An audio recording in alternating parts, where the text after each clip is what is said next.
Mayong adlaw mga karipapips, doon ako yung mga helpful tips para ihatag ninyo.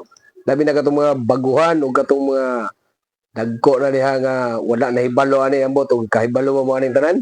So kani siya nga tips nga ko ihatag sa inyo is kanunay na to siyang badungga no.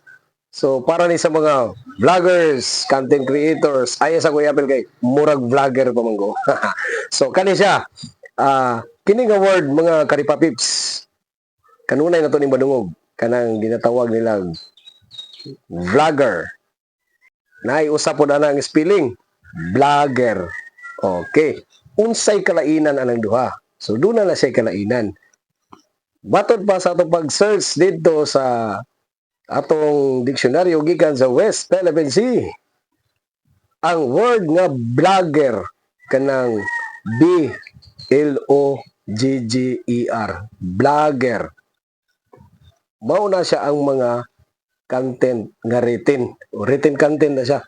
Sama sa nga maghimo og mga articles, tutorials, mga kanang stories, mo na siya vlogger. Ang katong isa, mo to siya vlogger.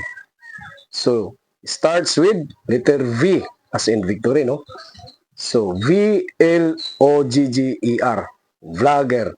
Mao po siya ang mga content nga videos composed of mga variety of topic sa videos ba mo na say vlogger. So duha ray kalainan no. Ang vlogger written content, ang vlogger video content. So hope magkatabang ni sa inyong tanan katong mga naipagduwa-duwa sa paggamit ng mga words. Karon kay kabalo mo kay naglantaw mo ning video So daghang salamat. Para magkaibalo ang uban, i-share lang po ninyo. Olalay.